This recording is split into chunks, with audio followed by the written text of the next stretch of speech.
Okay. Welcome, Dr. Rosina-Fawzia Al-Rawi. It's such a pleasure to have you on Rahma with Rose. Thank And you. thank you for joining me today. It's a pleasure. Thank you for inviting me. Yes, thank you. So I'd love to start from the very beginning. Could you tell me a little bit about how you grew up, your childhood, where you grew up? I know you have a very interesting life on many different countries. So maybe just give us a little glimpse, if you may, into how you grew up. Well, I was born in Baghdad. And my mother is Austrian, my father is Iraqi, and we lived in Iraq, so I was born there. And then after, I think with the age of 8, we went to Lebanon. So I grew up in Lebanon, and then from Lebanon, I came to Austria. And from Austria, I lived a while in Egypt and in the Emirates and in Palestine. Mhm. So these Wonderful. are the countries I lived in. I grew up, my family is not a religious family. It's more, how should I say? I wouldn't say a rebellious family, but it's not a religious family. Mhm. But yes, the yearning in me started very early, but I didn't have any resonance in my family. So Mhm. it was a lonely path of searching. Mhm. And then one day, yes, when you start search, what you, as we say, what you can't find the things through searching, but if you don't search, you can't find them. Mhm. So in that sense, this yearning made me search for, in a way, for the reason of existence. Mhm. So could you tell me a little bit more about that? How did you start getting this resonance of spirituality? How old were you? What was happening in your life? How did you come to it originally? Around the age of 10, I started feeling like a fire in the chest, and that couldn't, Mm. calm down. And I used to ask my mother, what can I do? I feel like a fire in the chest. And she would tell me, go and drink a glass of water. So I understood that she couldn't help me there. So we had a very nice lady that would come to the house, and I remember she was Egyptian, and she was very religious lady. And so I started fasting Ramadan with her, and opening up more to that path. And then there was a period in the youth, in the youth you are rebellious. You don't want to embed yourself in anything. So there was a period of my life where I was not much interested in anything spiritual, but it came then back again. This yearning as I was a young child came then back later again. Mm. And I knew that I had to follow it. So this is what I did. So I started searching and finding groups of that would come together and pray and make dhikr together. And through one of these groups, I knew that they had a sheikh. So um, I had 2 dreams about a sheikh, and I went to them and asked them, do you know, because I could describe him. And they said, yes, that's my sheikh. So I called him and then came to visit him, and I wanted to stay for 12 days, and I stayed 12 years. Wow. Can I ask how old were you at this time, and what was that experience like?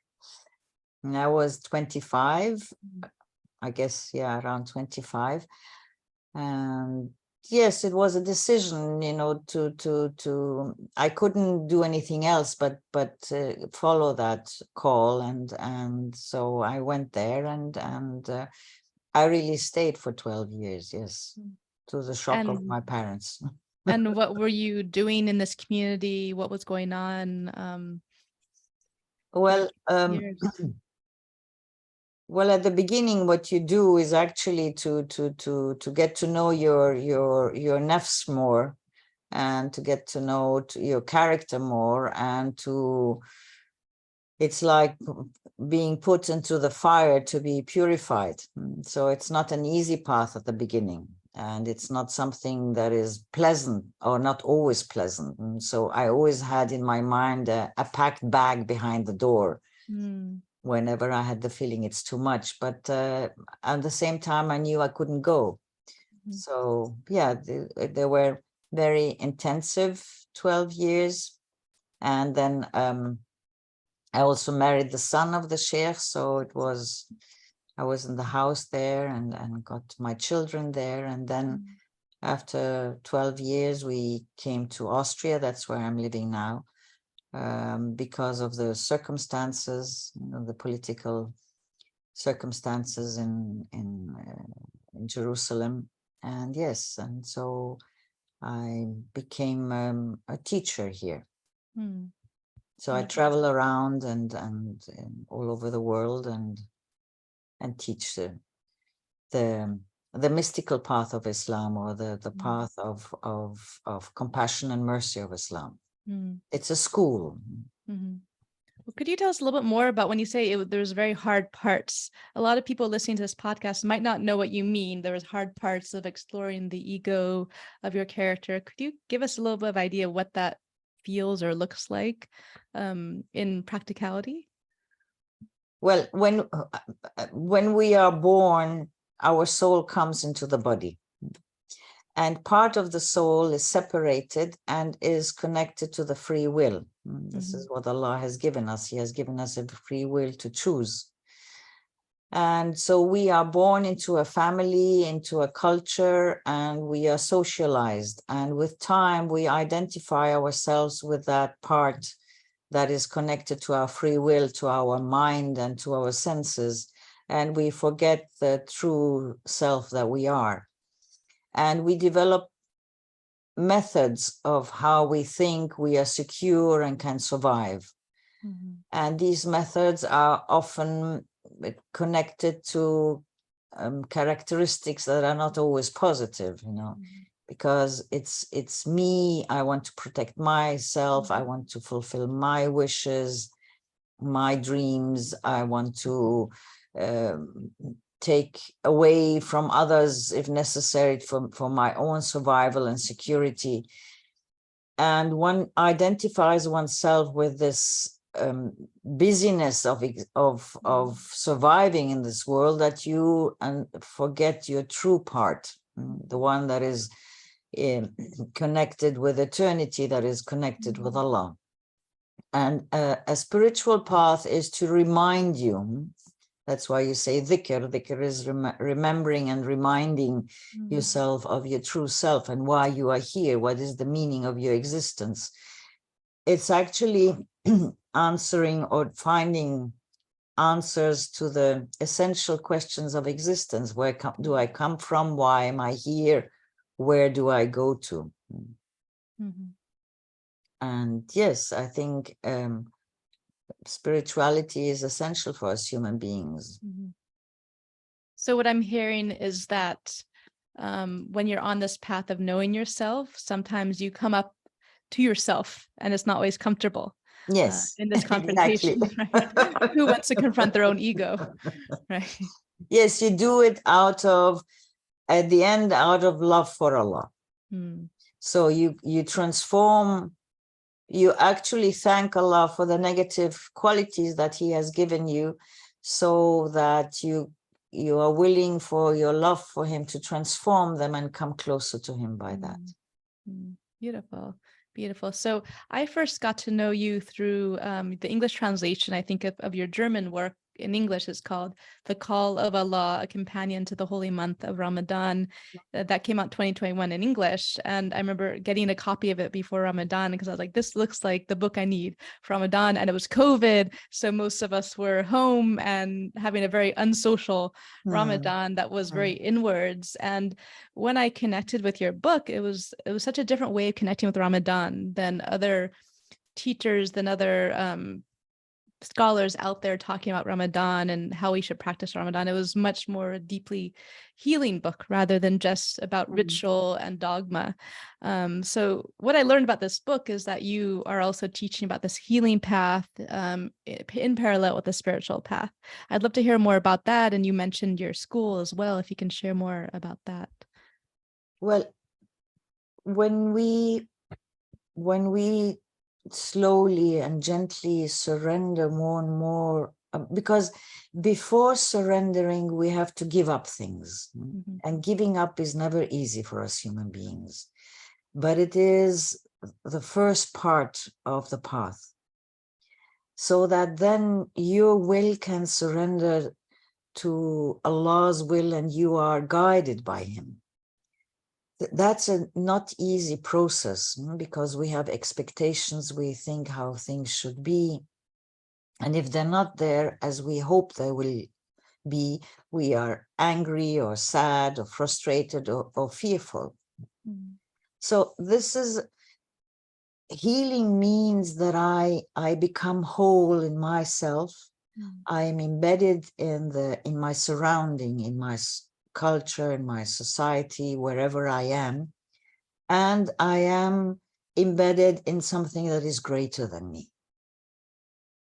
So healing means that I don't think I am a separated being from all that exists, but to understand that I am part of something that is greater than me and that we are like fields that affect each other. Mm. And in that understanding of growing over oneself, I start transforming, as I said, some characteristical forms of myself. So I grow from the I that is separated from everything else to the you, and then from the you to the we. Mm. And to be embedded into existence, to have a sense of the meaning of life is healing. And for that, you need trust and you need love in order to be able to look at the parts in you that you would like to overlook. And by being in that process of healing yourself, you also want to feel the guidance of Allah. That means the more you are interested, if I may say so, in your happiness, but also in the happiness of the ones around you, the more you expand and the more you are not the center of the world anymore. And you understand that there's only one true center. And by looking at the flower and seeing and being connected to it, the flower also becomes your center. So you have thousands of centers, and this expansion is an awareness, is a consciousness. And through our consciousness, we connect the ego with the soul. And in that, we start to heal. So there are many different tools for healing. Some people are healed through a deep conversation. Some people are healed through fasting. Some people are healed through different technical methods. But at the end, what is asked is not, I would say, like in psychology, that you look at the lamp and is it standing well? Is the cable okay? You look, is the lamp connected to the source of light? So at the end, that's the process of healing, to connect the lamp again with the source of light. And the globe of the light of the lamp is always the heart. So it is a matter of expanding the heart and making it a loving heart that can carry and give an expression to the mercy of Allah in this world. That's deeply profound, Fawzia, because often in the Western context that we're both living in, when we talk about healing and spirituality, is often very individualistic. But we are talking about something much more profound in that it's individual because we can only work on ourselves, but it's also communal in that we can't just heal without regard to others. We also have to think about what is the conditions of others around us, and what is Mm, their state? Are we mhm. supporting them as best as we can? I'd love to hear you talk more about that and the distinction between this Western healing approach, psychological approach, New Age approach, and the approach that you're offering from your spiritual Islamic path. Well, this in the spiritual Islamic path, it is the essential thing is that when I feel separated, if I don't feel part of existence, of creation, this is what brings up illnesses. That this is what brings up, for example, depression, that I have the feeling I cannot feed and the world is not able to feed me. That's in a sense a depression. So what the thing that we look at is where did you start with the separation? Where did you start with the illusion of separation? That might be in young age, that might be in youth, but somewhere it starts. And usually it starts with the first wound. And the first wound is, if I may say so, when we come as a child to this world, we are always a gift for the world. Allah sends with every human being a gift to creation. And if a child is not seen as that gift, because usually it brings something that is lacking in the family. And if it, for example, let's say it comes into a very strict family, it can be a very joyful, sweet child, but it is not seen in its value. It is not seen actually, because what is asked in this family is, for example, success and seriousness. So the child feels that the gift that it has brought is not valuable. It has no value. It cannot be seen. So it tries to change so that it is accepted by its family. And this change of denying one's true nature is called the first wound. And this wound is, so to speak, the basic for separation. Because it's not only that I have the feeling that what I bring is not precious, but it is also the feeling that I am not loved by Allah.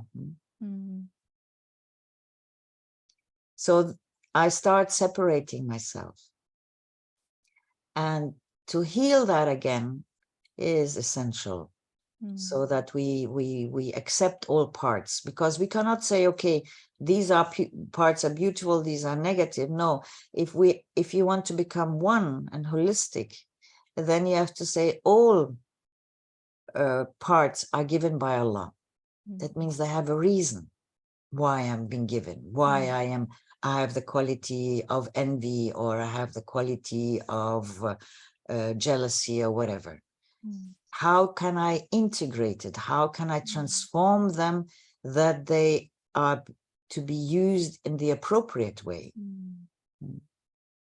So that's the healing process. And the body is, so to speak, the outer form that shows us what is going on with the soul. So if I have backache, up or down or to the left or to the right, or if my arm is hurting or my teeth are hurting or my eyesight is getting weaker, it's all, we read the body in order to see what the soul needs, meaning what divine names, for example, what kind of, does it need a retreat, or does it need to go more into nature, to fast, or to make more movements. So all these things are then connected. And is somebody living alone? Is it living in a family, living in a city? All these parts play a role. And by that, we understand that we are a drop in the ocean. And if that drop opens, then the whole ocean can reflect itself in that drop. And that's what we then call the universal human being. Well, I'm so moved by what you're sharing, Fawzia. This is absolutely profound to hear about your focus and resonance with the idea of the mind and body being connected, because I find that among many Muslim scholars and teachers, they often neglect and ignore the body. But Mm. you mentioned that we must read the body to understand also how that's connected with the soul and what the soul needs. How do you support people on their path of learning to read their body? Because this is something I find deeply valuable in my life, is learning to read the body. I'd love to learn and hear about, and if you can share with others what that means to you, and how do you do that? How do you teach others to read their body and connect the two together on their path? Well, one of the most important things on the path is to honor and respect oneself. Mm-hmm. And I would even say love oneself. Mm-hmm. Because if Allah has put His breath into us, that means we're carrying something very, very precious in us. And it's true that we have layers on that, which are not always nice. You know, when I get angry or when I get envious, I say, well, this part I can't really love. But we are precious beings. We are actually our big body is the universe, and we are the soul of that universe. So to have that understanding to oneself, to accept oneself as we are, because this is what Allah has given us. Maybe I would like to have bigger eyes or longer legs or whatever. I'm not completely happy with what I am. But to accept what I am is one of the main processes, and to also accept not only what I carry inside, but my outer form, because it is the vessel that is carrying everything. It is carrying my soul, it is carrying my heart, it is carrying my mind. So it needs to be respected and to be treated in a respected way. And to be thankful. One of the most important things is not to take things as granted, that I can see, that I can move, that I can smell, that I can hear. This is such a great gift. We only, you say the ones who are not ill carry a crown on their head. Only the ill ones can see it. So we take so many things as granted, which are not granted. So if somebody complains about their not so nice feet, look at the ones who have no feet. That's what it means with thankfulness. So thankfulness is one of the most important things. And the other thing is to have someone that accepts you completely as you are. And this is what a spiritual teacher does. To give you a mirror of accepting you completely as you are. This is the basic. Because only then can trust and love be developed. And then you are willing to do things, if I may say so, you would otherwise not do, because we are only formed, we become beautiful when we love. Because then we want to show our beauty. So if there's somebody who loves you the way you are and says, welcome, this is one of the basic things. And then it is true, one has to be more sensitive to one's body, to feel, oh, now my right shoulder is hurting. What can that mean to me? You don't have to go to a book and look through, but to close one's eyes and breathe deeply and see, what is this pain trying to tell me? To say, even if you want to say, I love you, pain, I see you, and I listen to what you want to tell me. This makes you more sensitive to your body, and you start reading yourself. That's why the Quran starts with Iqra, read. And Iqra means also to be able to distinguish. And the Quran is called Furqan. It teaches us to distinguish, to learn to read the signs of Allah, the traces of Allah in everything. So this is the basic of healing. Thank you for sharing that. I think it's really important for people to find one or two or more people who fully accept them. I think it's very rare in this dunya, in this material world, where people actually accept all of your parts, right? People accept parts of it, but they don't want to know all of it.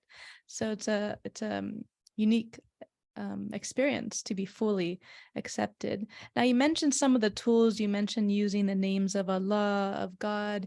You mentioned some various practices. Could you tell me more about that? And for you particularly, what's in your toolkit? I like to ask people, what's in your toolkit? What do you use with yourself and with others whenever you're in a challenging situation for your own edification, but also when you're going through something difficult? What do you use? Mm. Well, I personally work a lot with the divine names. Mm-hmm. And if I can explain what it means, just to give an understanding, we have to work with symbols or talk with symbols. If I say Allah is an all-encompassing, merciful ocean, out of this ocean flow 99 rivers. Every river has a different taste of love and mercy, and has a different capacity of helping us to become whole, to fall into love and let love carry us back home. Because we are born out of love, and it is through love that we find back home. Allah has created this world to remind us of our true home, which is paradise. We are, so to speak, programmed for paradise. And if we use that world as a reminder of home, then it becomes our friend. But it can also be a distractor of home. We can be very busy here and forget home and the purpose of our existence. So the divine names are names, each one of it are, so to speak, a river out of that one ocean that helps us of how to come back home and how to heal ourselves. One of the most important things that Islam has given us is the embedding into the universe and the movement of the universe through prayers. We are 5 times embedded into the movement of the universe, having the sun and the moon as the closest planets as an orientation.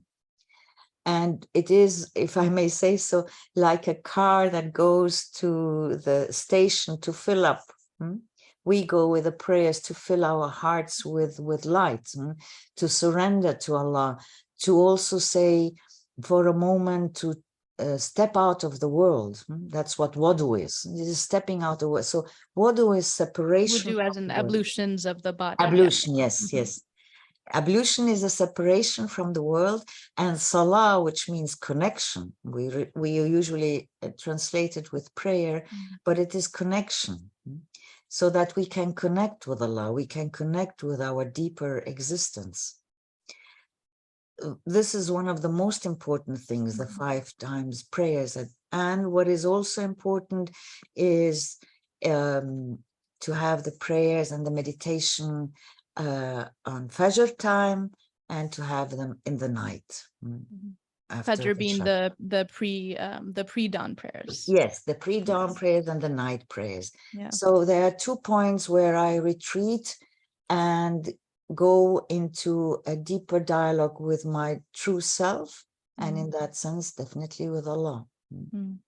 So these are pillars that help you to form the mind, which is the free will, and to widen it, to let it surrender and to give it the understanding that not everything is in our hands. On the contrary, we don't even know what's going to happen tomorrow. So actually, we as human beings, we run through the world with closed eyes. But in our trust in Allah, our heart opens, and the eye of the heart opens, and we can see beyond the obvious. And that gives us contentment. Contentment and the capacity to accept whatever life gives us, whatever Allah gives us. and to deal with it in the best possible form, and to grow through that, because Allah wants us to experience life. And life is not only sunshine, but it is also rain. And it is sometimes easy, and often, or most of the time, is not easy. But in that movement of life, if I can surrender to Allah, then I can accept. And then I can learn from everything, from the silly neighbor as well as from my dear friend. From the tree I'm looking at, or from the ant. Everything becomes a teaching, a capacity, a possibility for me to grow, to expand, and to fall into the arms of Allah. Can I ask you, you mentioned some various Islamic rituals in such a evocative and exquisite way. It just really kind of set the scene for very intimate conversations with God in these rituals. Sometimes, actually quite often lately, I've been speaking with Muslims who feel very distanced from Islamic ritual. Often they might have some trauma associated with how they were taught to perform prayer, for example. And some people find, they've often told me that they can't bring themselves to pray because they feel impure because they're not praying. So then they can't pray. And there's this unending cycle of not being able to get back to it. It's also very difficult in general for people in this modern world to keep up their rituals. So I'd love to hear from you. What would you tell these people who struggle with ritual for all these different reasons, plus many more I haven't mentioned? How do you recommend they approach Islamic ritual? They want to, but it's very difficult. What's your advice to them? Well, I understand that it's very difficult. To pray 5 times a day is not easy. And one has to overcome tiredness, or maybe laziness, maybe also the feeling, oh, I'm not feeling anything. Why should I do it? I feel more when I go and sit in the park. So these are very normal feelings that we have.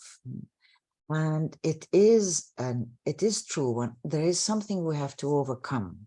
As you said, some people, let's say, because they think they're not pure enough, and others, they are, let's say, too tired, and life takes too much time of them. But if I understand that when I pray, it is actually for me to be nourished. Allah does not need our prayers. It is us who need it. It is us who, when we take a bit of time, and these movements of the prayers are not movements that are just done like that. They are movements, if you really give yourself the chance to enter into them, you enter into a gentle form of trance when you do the movements. And for example, to understand more and more what prayers is, when we stand up straight, we are symbolizing humanity, all of humanity. And when we bow, we enter into the world of animals. And when we go down with our head, we are into the world of plants. And when we sit, we are in the world of minerals. So we are embedding ourselves in the universe, and at the same time drinking consciously from the light that is everywhere in all of existence, because Allah is immanent and transcendent at the same time. So if I understand that I'm actually doing something good to myself, and that Allah is mercy, whatever, even if you have killed 99 people, you can always turn to Allah, and He is always the forgiving. And He has said that He has put His mercy and love before His anger. So to understand that is, we say in Arabic, we are living in Nafas ar-Rahman. We are living in the merciful, loving breath of Allah. So whenever we inhale, we are actually inhaling that mercy. And so why should we then be cruel to us? I mean, to be constantly sad about the past and fearful about the future takes you away from being in the moment. Mhm. Only in the moment you can change something. Only in the moment can you be present in Allah and have a dialogue with Him, not a constant dialogue with your head inside, with yourself, or with the ideals you have of yourself. To give up one's ideals is to give up the sanams, and to truly then go to what Allah has given us. This is a process which is not easy, but it is nourishing. And a religion should be helpful in achieving our goals, and it should be lived in a way that it nourishes us, and that I can ask, why should I pray? Why should I fast? Why should I go to Hajj? Why should I give zakah? And these are essential questions to be answered. I can't just do them like that. I can't, I'm not, and I do understand my parents, if they're Muslims, they're Muslims. But if I'm born into a Muslim family, I have to taste Islam to become a Muslim. It's not automatic. Everyone has to build up an intimate connection to Allah, a very intimate, private one. And then out of that connection, can I then see the connection in others? Beautiful, absolutely beautiful and I think it'll be useful for others to hear who also struggle with Islamic ritual. What about practices outside of the Islamic framework? I believe that you also bring in other bodily, somatic practices, especially for people who might not necessarily be Muslim, or for Muslims who need a little gentleness from not necessarily an Islamic framework. What tools do you offer those people? Every tool that is done consciously and you know why you're doing it is a good tool. That means if I know where I'm standing and what my aim is, then everything nourishes me in that path. And I also can nourish others. That means if, for example, I say, okay, I go to the fitness studio because I want to be healthy. And I want to have energy for my work or whatever. But if I also say I go to the fitness because I know if I have vitality in my body, it's much easier for me to sit down and go deeper into my breathing, into my reflection, into my contemplation. These are things the Prophet ﷺ told us, contemplate, reflect at the end of the day, see how did you behave, and the parts that are not so nice, say astaghfirullah to them. The parts where you behave beautifully, say alhamdulillah. And the parts where you don't know, was it right or not, say subhanallah, open space. But keep yourself in the ocean of mercy when you're saying that. Keep yourself in the ocean of Allahu Akbar, because Allah is greater than all your imaginations and your way of thinking and seeing things. And in that I can grow, and I can accept myself, and I can say, oh yes, that was not so nice. How can I reflect on that? So whatever you do, if you do it consciously and you know why you're doing it, then it is helpful on your path, and then it is a part of your healing. And what is medicine for one can be poison for the other. So also this, uniqueness of everyone.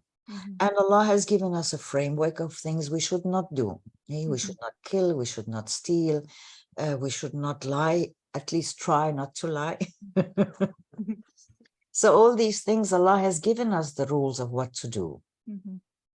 But if you go jogging, or you go to a fitness center, or you go to a theater to understand also the nature of human beings, sorry, art helps us so much in understanding ourselves and others and respecting them. Islam is a culture of ambiguity, of multiplicity. It has become in the last 100 years a culture of only one is right and everything else is wrong. But in its essential, Islam is not singular, it's a plural, lived in every place. an American Muslim lives it with a little different taste than somebody in Lebanon or Saudi Arabia.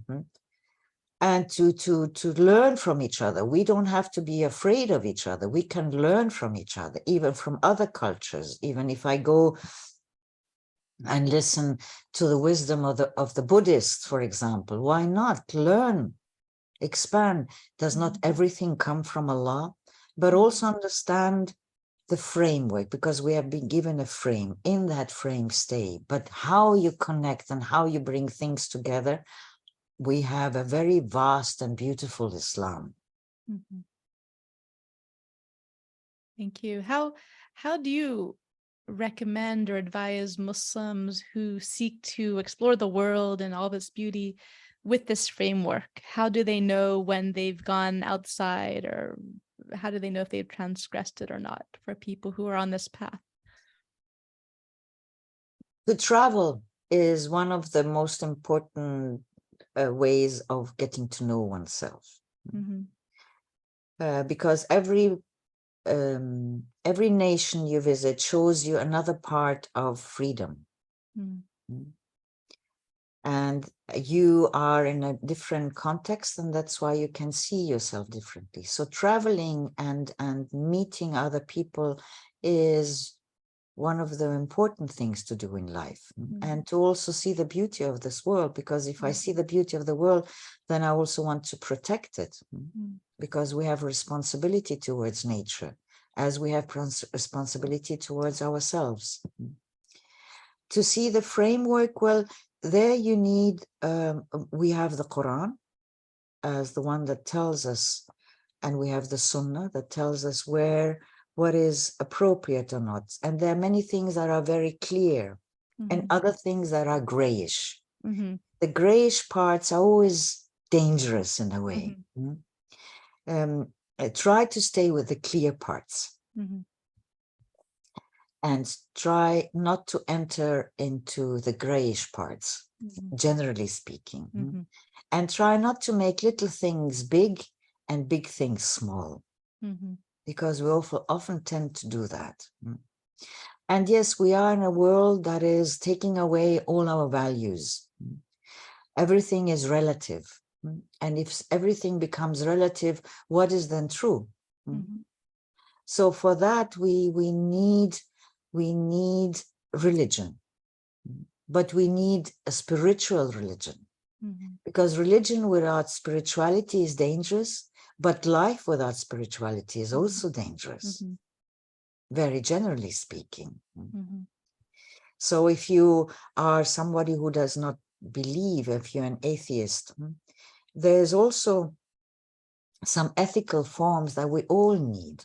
We need to have a capacity to live in peace, to have pure water to drink. We need education. We need a working place. All these things, we need a good environment. This is something we all need as human beings.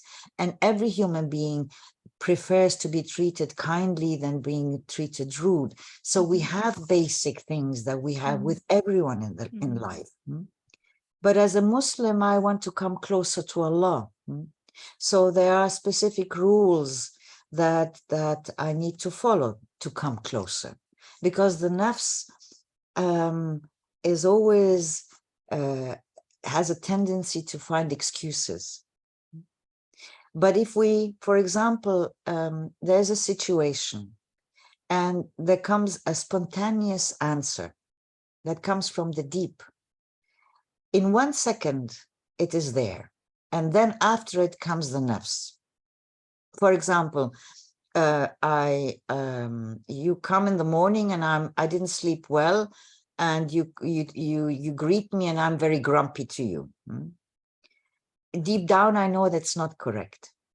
But the nafs says, well, you know, you didn't sleep well. They should understand that they were also once grumpy. Why? So it's okay, be grumpy.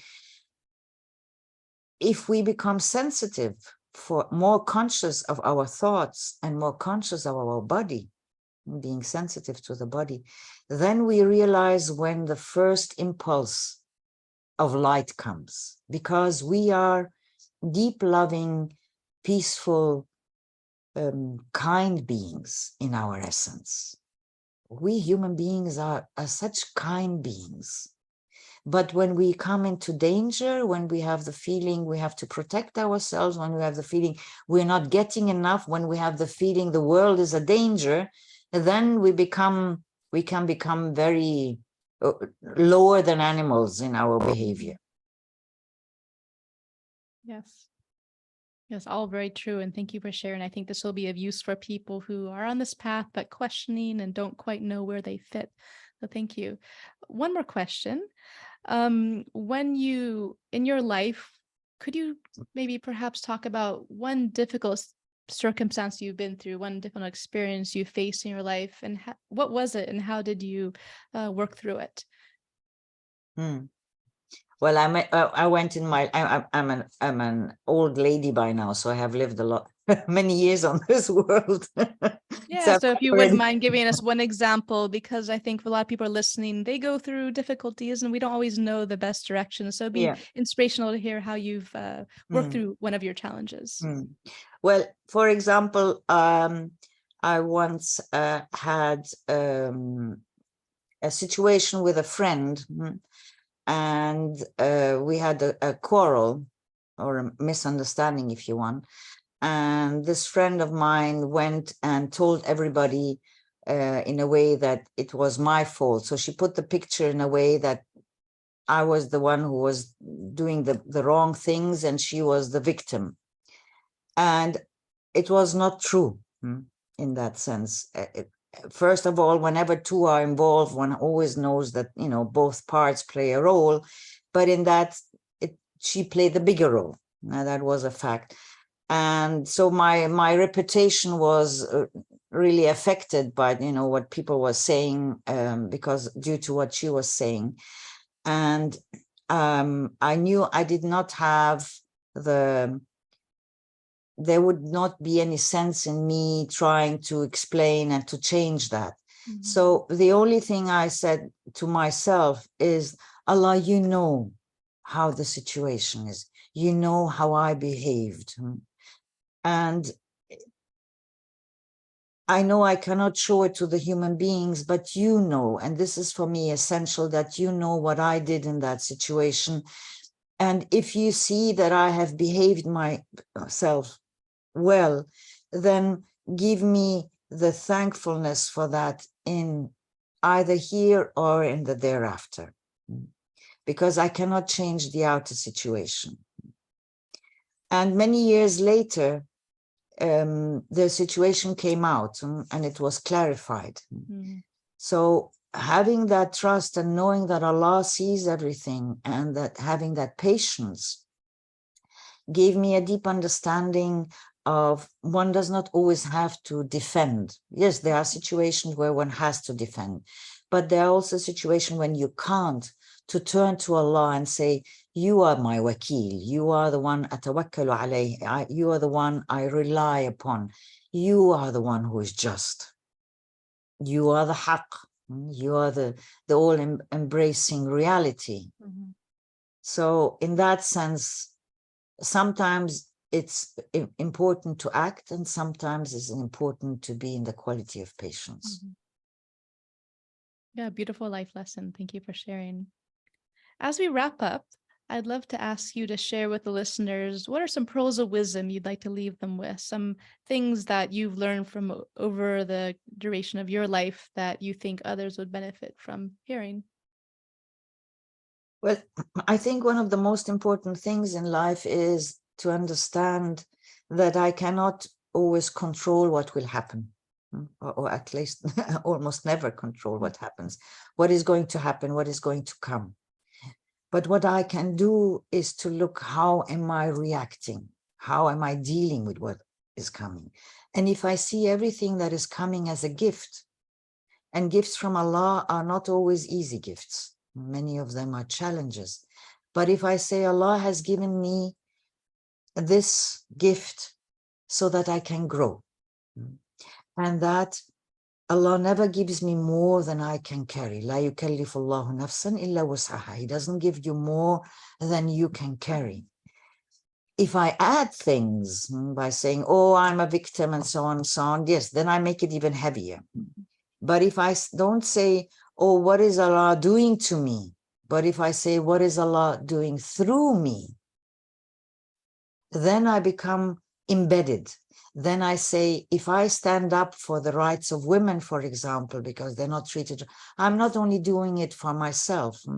If I stand up in my family for my right, I'm doing it for all women because it goes into the collective. If I understand life like that, then I can have much more courage. I can have vastness. I can work globally, understand things globally, and work regionally. And this understanding is important for us to make the world more beautiful than it was when we came.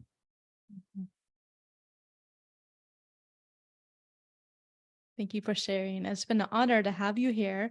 If people want to find you online, Fawzia, or if they want to access your books, where's the best place to learn more about you and your teachings, your school, your publications?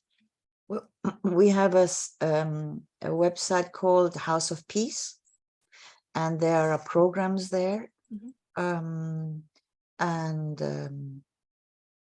Yeah, I think that's it. And the books you can get, over internet normally. Yeah, wonderful. And I'll include that in the show notes. So if people want to find that, they can check out the show notes too. Well, it's been an absolute pleasure, Fawzia, to have you on Rahma with Rose. Thank you so much for coming and joining me today. Thank you, Rahma Rose. It was wonderful talking to you. It's always a pleasure talking to such a beautiful human being, mashallah. Thank you. Thank you.